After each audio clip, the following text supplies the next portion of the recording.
आती है। ऋषि महर्षियों और निर्दोष प्राणियों के संकट को लेकर देवताओं की चिंता बढ़ती जाती है और उधर पृथ्वी पर अयोध्या नरेश महाराज दशरथ अपनी ही चिंता में घुले जा रहे थे। वो वृद्ध हो रहे थे और अयोध्या नगरी उत्तराधिकारी चाहती थी। सावधान! परम प्रतापी सूर्यवंशी रघुकुल नायक राजाधिराज महाराज दशरथ दरबार में पधार रहे हैं। अयोध्या नरेश महाराज दशरथ की जय! अयोध्या नरेश महाराज दशरथ की जय! शांत शांत। आप सभी लोग शांत हो जाएं। हमने ये सभा अयोध्या वासियों की कुशलता जानने के लिए बुलाई थी, किंतु किन्हीं कारणों से हम आज की ये सभा नहीं कर पाएंगे। हमें क्षमा करें। महामंत्री सुमंत, ये क्या हो गया महाराज को? ऐसे सभा से उठकर क्यों चले गए? मुझे भी आश्चर्य हो रहा है। महाराज ने पहले ऐसा कभी नहीं किया। हाँ, महाराज कई दिनों से चिंतित भी लग रहे थे। उनको ऐसा चिंतित मैंने पहली बार देखा है। किंतु अचानक वो गए कहाँ? अवश्य गुरु वशिष्ठ के पास गए होंगे। सुमंत ने सही कहा। महाराज दशरथ गहन चिंता में डूबे हुए सीधे गुरु वशिष्ठ के पास पहुंचे। पर महाराज दशरथ क्या सोच रहे थे? क्या उन्हें उनके साथ ही रघुकुल का दीपक बुझ जाने का भय नहीं था?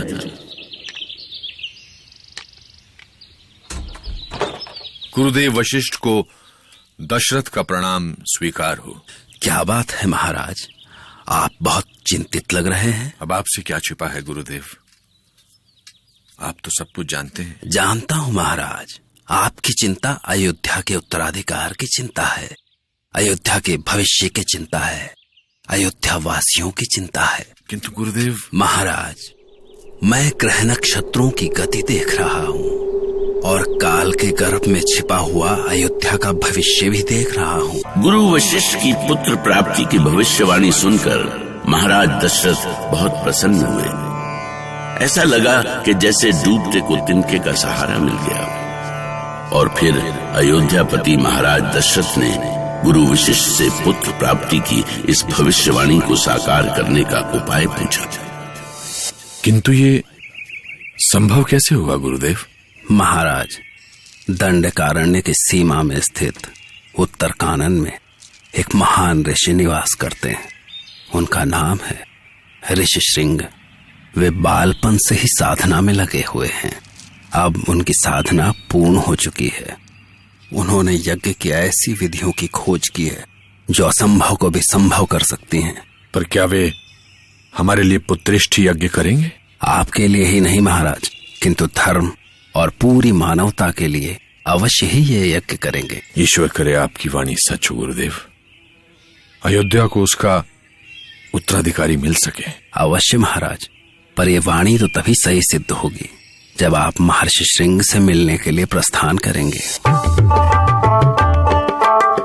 सबको देते रहे जो सदा, आज वो झोली पसारे हैं। सबको देते रहे जो सदा, आज वो झोली पसारे हैं। पुत्र पाने की छालिए श्रृंग की कुटिया पधारे हैं। श्रृंग की कुटिया पधारे हैं।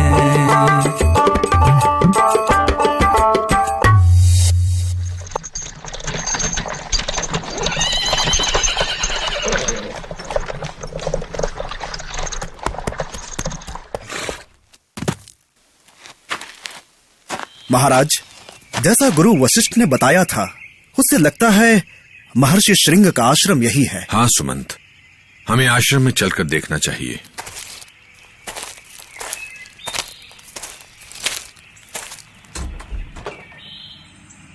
देखे महाराज, बरसों बरस की साधना से कैसा रूप हो गया है ऋषिवर का।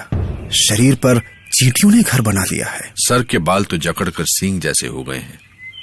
कैसा घोर तप किया है ऋषि श्रृंग ने। आगे बढ़िए महाराज, आपकी प्रार्थना अवश्य सफल होगी। महर्षि श्रृंग की जय। महर्षि श्रृंग की जय। दूर हो जाओ मेरी दृष्टि से, दूर हो जाओ, वरना मैं श्रृंग तुम सबको अपने श्राप से भस्म कर दूंगा। मेरी साधना भंग करके तुम सबने घोर अन्याय किया है। मैं तुम्हें कभी क्षमा नहीं कर सकता। क्षमा करें महर्षि, मुझे क्षमा करें। मैं याचक के रूप में आपके पास आया हूं। हम किसी की याचना पूरी नहीं करते। किंतु महर्षि, आपके संबंध। बस, हम कुछ सुनना नहीं चाहते। दूर हो जाओ, दूर हो जाओ हमारे सामने से, जाओ।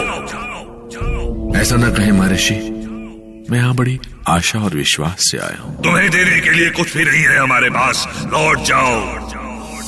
ऋषि श्रृंग का उत्तर सुनकर महाराज दशरथ का मन बुझ गया। वो जानते थे कि गुरु वशिष्ठ की वाणी झूठी नहीं हो सकती, पर उसे सच करने के लिए ऋषि श्रृंग को कैसे मनाएंगे वो।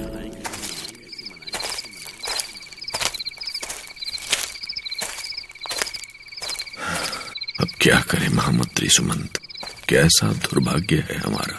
महाराज, मैंने सुना है कि ऋषि अपनी साधना में ऐसे डूबे रहे कि आज तक उन्होंने किसी स्त्री को नहीं देखा।